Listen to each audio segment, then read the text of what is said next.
Cuando un país declara un incumplimiento, no está simplemente dejando de pagar una deuda. Está rompiendo una relación de poder. La deuda soberana es, antes que nada, una herramienta de influencia. Determina quién manda, quién obedece, quién depende y quién controla. A diferencia de una persona o de una empresa, un Estado no puede ser llevado a la justicia común, no puede tener sus bienes embargados ni su cuenta bancaria congelada. Entonces, ¿cómo cobran los acreedores a un país? Con poder político, militar, diplomático y económico. Por eso, un incumplimiento soberano tiene una consecuencia central. No solo importa lo que debes, importa a quién le debes. En los siglos XIX y XX, los mayores acreedores del mundo eran potencias coloniales. Es decir, si le debías a Inglaterra, si le debías a Francia, si le debías a Austria o a Rusia, no le debías a bancos neutrales. Le debías a imperios con ejércitos, flotas, diplomáticos e intereses territoriales. Así que cuando un país suspendía pagos, abría la puerta a intervenciones legítimas, normalmente justificadas como protección de los intereses de los inversionistas, garantía del reembolso de las deudas, estabilización financiera del país moroso, defensa de ciudadanos extranjeros. Pero en la práctica, lo que esas potencias hacían era asumir las aduanas, controlar impuestos, imponer gobernadores extranjeros, dictar políticas internas, anexar regiones estratégicas. La deuda se convertía en una excusa formal para expandir su dominio político. La lógica es simple y brutal. Un país en crisis necesita dinero. Guerra, déficit, inversiones, modernización, corrupción, desastres. Todo se convierte en deuda. Los acreedores prestan, pero no prestan solo dinero. Prestan poder y cobran influencia como garantía. Cuando la deuda crece demasiado, el deudor pierde margen de maniobra. Tiene que aceptar intereses altos, condiciones duras, injerencia en sus cuentas, reformas impuestas. Si el país quiebra y anuncia el incumplimiento, los acreedores finalmente intervienen. Entran con comisiones financieras, ocupaciones administrativas, tratados forzados. Por eso, al contrario de lo que muchos imaginan, un incumplimiento no empieza el día en que se deja de pagar. Empieza el día en que el país acepta la primera condición del acreedor. El Imperio Otomano, en 1876, no debía solo dinero. Le debía precisamente a los imperios que soñaban con desmantelarlo. Cuando suspendió pagos, no creó únicamente una crisis financiera, creó una apertura jurídica para que el imperialismo europeo actuara legalmente. Y esos imperios ya estaban esperando exactamente esa oportunidad.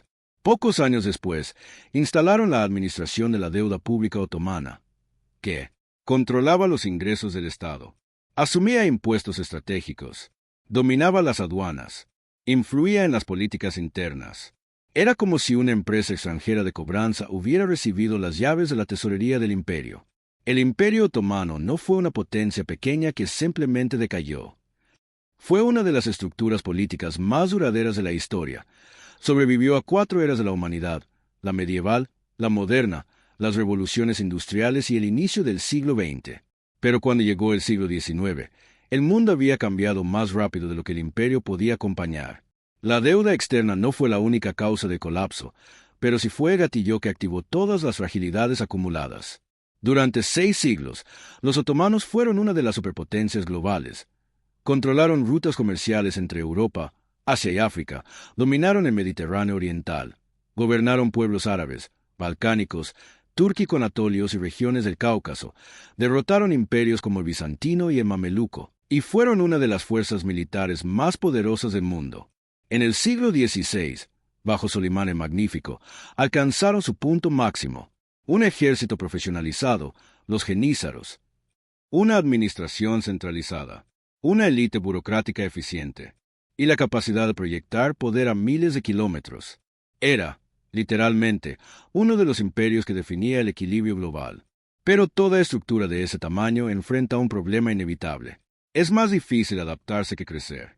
A mediados del siglo XIX, 2 cosas eran claras. O el imperio ruso crecía rápido, quería acceso al Mediterráneo y presionaba a los otomanos. O el imperio otomano estaba tecnológicamente atrasado. Sus defensas, su marina y su logística eran inferiores a las potencias industriales europeas. Cuando estalla la guerra de Crimea, los otomanos solo logran resistir porque Francia e Inglaterra entran a su lado, no por caridad, sino porque temían el avance ruso. La guerra fue un choque brutal. El imperio no tenía infraestructura moderna, su artillería era obsoleta, su sistema fiscal era arcaico, y el Estado gastó más de lo que jamás había gastado. Resultado inevitable. Para sostener el esfuerzo militar, el Imperio Otomano tuvo que pedir préstamos externos por primera vez en su historia. Y ahí entró en un terreno donde otros imperios ya dominaban. Los mercados financieros de Londres y París. Lo que empezó como una solución temporal se convirtió en una trampa duradera. Primer problema: intereses altos.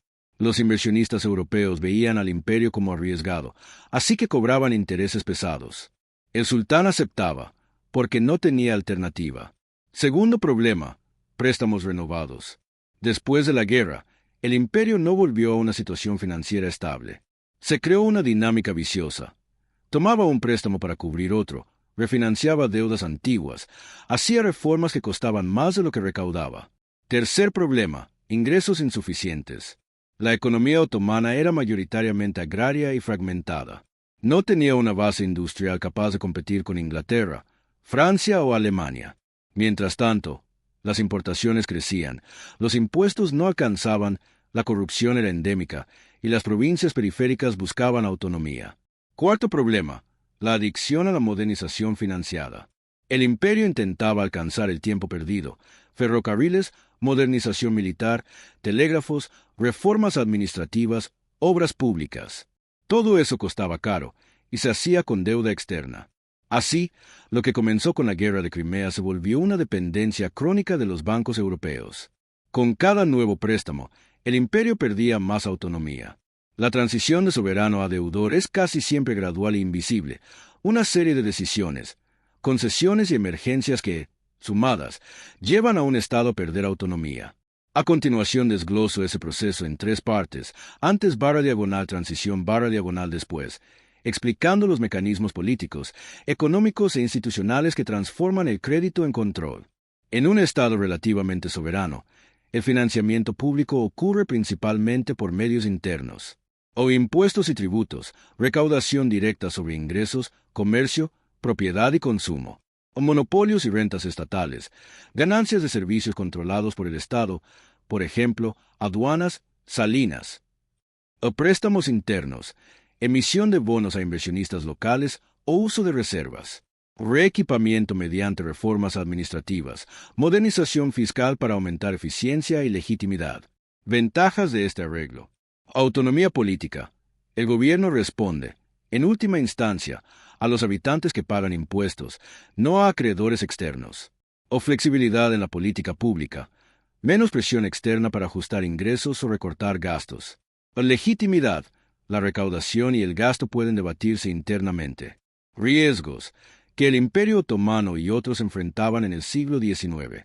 Base tributaria frágil, economía agraria, contrabando, exenciones regionales. A capacidad administrativa limitada para modernizarse rápidamente. A choques, guerra, hambre, saqueos, que revientan el presupuesto. Algunos detonantes comunes para buscar financiamiento externo. O gastos extraordinarios, guerras, revoluciones, grandes obras públicas. Déficits crónicos, cuando los ingresos regulares no cubren los gastos permanentes. Necesidad de modernización rápida, ferrocarriles, ejército, infraestructura. Crisis de liquidez, pagos inmediatos sin reservas suficientes. ¿Por qué recurrir a acreedores extranjeros?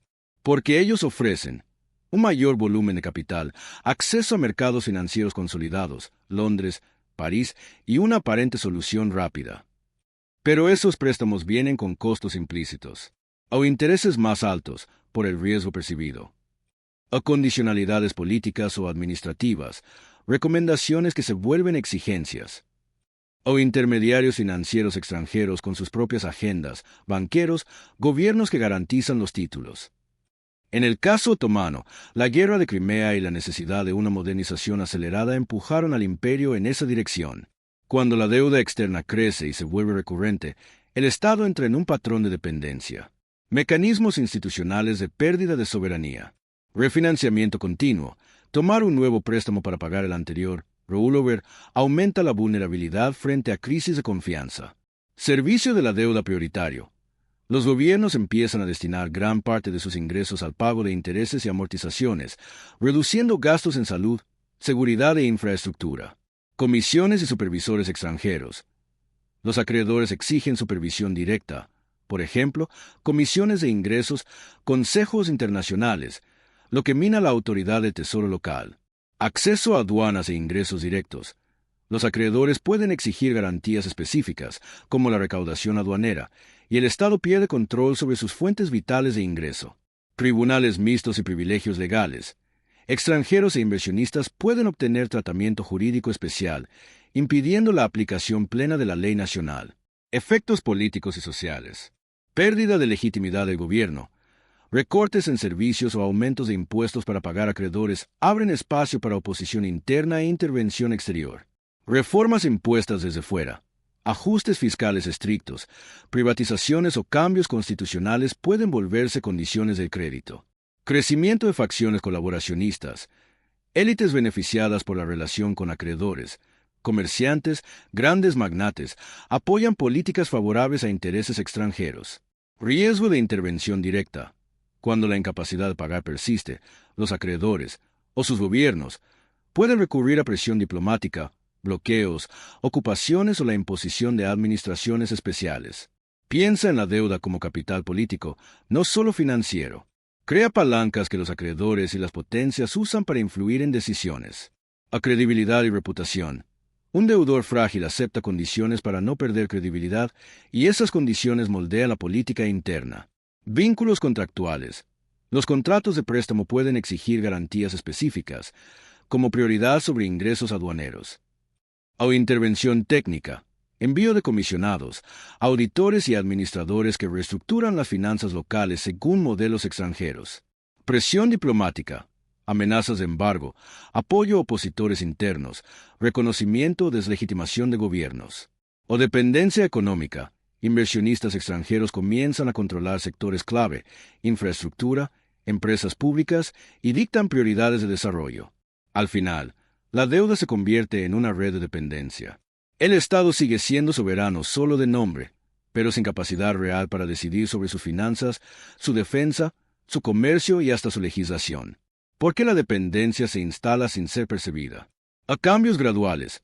Cada préstamo, por sí solo, parece justificable. Solo la suma evidencia la pérdida de autonomía. O apariencia de modernización.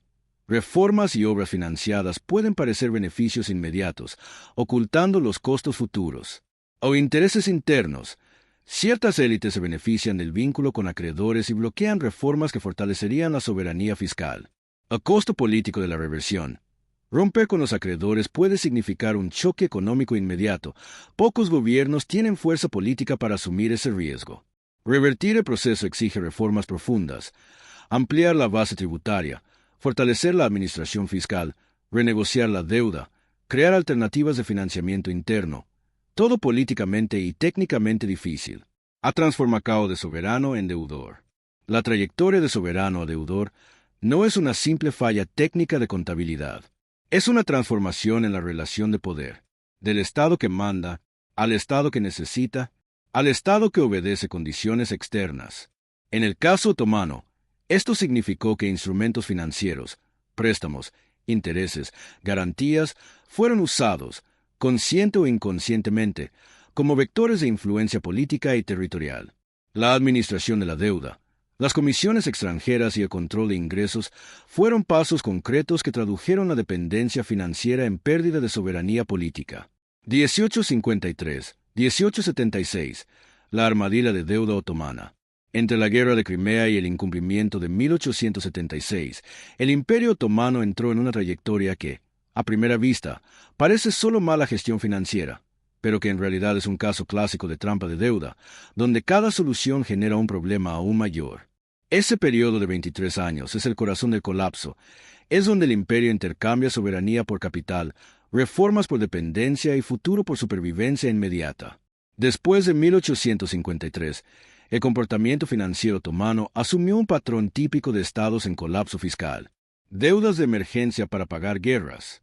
La guerra de Crimea exigió gastos extraordinarios, y los cofres estaban vacíos.